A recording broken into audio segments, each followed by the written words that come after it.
I came across this beautiful hadith from the Prophet ﷺ that got me thinking about this subject. And it's an authentic hadith from Al-Bara radiallahu ta'ala anhu, where the Prophet ﷺ said that whoever lends an animal to someone so that they can benefit from its milk. Keep in mind what I'm saying because it's very specific for a reason. I want you to think in that society, if you own a goat and you are not someone who has the means by which you can actually donate entire animals, but you have a neighbor and that neighbor wants to benefit from the milk of it at least. And you say, you know what? I'm going to lend you this animal of mine so that you can benefit from its milk for however many days. And then you can give it back to me. And Allah knows best, of course, but if you lend someone a car, you don't have the means to donate a car, but you lend them a car to get around for a few days or something of that sort, right? Some means by which you are able to benefit yourself. Even though I can't give you what I possess, you can benefit from what I possess for some time. So the Prophet ﷺ said, whoever lends an animal to their neighbor, to someone else so that they can milk it for some time, or lends them a few coins, lends them some money. Usually the scholars mention silver, so it's not even the best of currency, but lends them some money, some coins, so that they can benefit themselves with it. A small loan, so that it can get them through something in the immediate term. Or guides someone who is lost, okay? You can't give them a car, you can't pick them up, you can't house them, but you can at least guide them along the way so that they don't waste the time and energy and effort of being lost. The Prophet ﷺ said, it is as if you are freeing a slave. It is the reward of emancipating a slave. And of course we know the great reward in Islam for purchasing the freedom of someone who is enslaved. So the Prophet ﷺ said that if you do any one of these three things, then you would have the ajr, you would have the reward from Allah subhanahu wa ta'ala of the freeing of a slave. We usually talk about this hadith, as we should, with the greatest aspiration of ithar, of selflessness, and how to be selfless. And the ulama have broken it down, the scholars have broken this down, this selflessness, into three categories. They say that the first level is that you give away what you don't need. You give to your brother what you don't need, the extra stuff. The stuff that's laying around in your closet, the leftover food, the leftovers of your garden. SubhanAllah, the amount of ahadith, traditions about, for example, letting the water flow to your neighbor, not cutting it off at your garden, letting it flow to your neighbor so it could irrigate their crops as well. You don't cut off the extra from your brother or from your sister.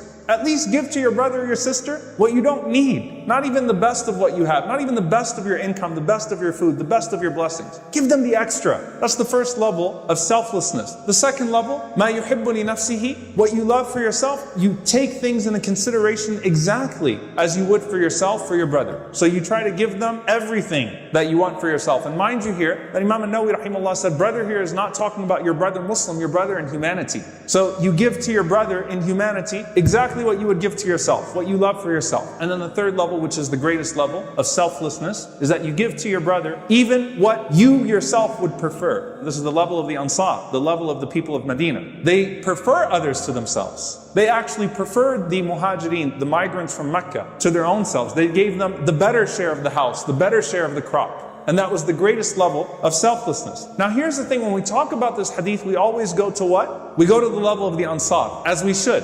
The most aspirational level of this hadith. However, what I'm going to argue today, inshallah ta'ala, in just a few minutes is, let's not zoom past the first category. There is a spectrum here. There's zakat, 2.5% of your wealth. And then there's Abu Bakr radiallahu ta'ala anhu, right, who says it's all for Allah. I'm giving it all away. There's a whole bunch of levels in between those two, where you are sinful because of neglect if you don't meet the first part, to a place, a level that the Prophet ﷺ would not even let the companions, the other companions, reach, because they did not have the iman, the faith of Abu Bakr radiallahu ta'ala anhu. There's a lot in between there. And so this first category, the food, the extra food, your leftovers, the extra wealth, your used clothes, these things that people literally consider waste, throw away.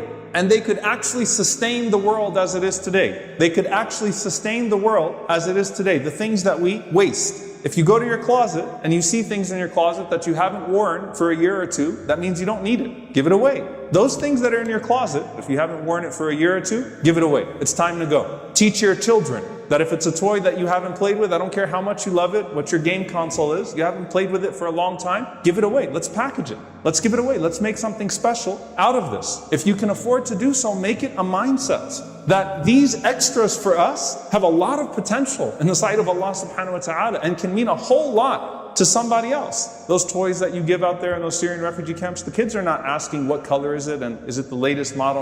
It's a toy. They will line up and they'll take the toy because that toy to them is the same as an Xbox or whatever it is for your child over here. It means something else to them. And so that leftover meal for them, that leftover used dress or clothing for them, that leftover blanket, that extra food, think always about the hadith of the Prophet ﷺ. If a person would even take an animal over to their neighbor and say benefit from its milk for a few days, and that's the reward of freeing a person from slavery, and the Prophet ﷺ said to free someone from slavery is to free your entire body from the fire. SubhanAllah.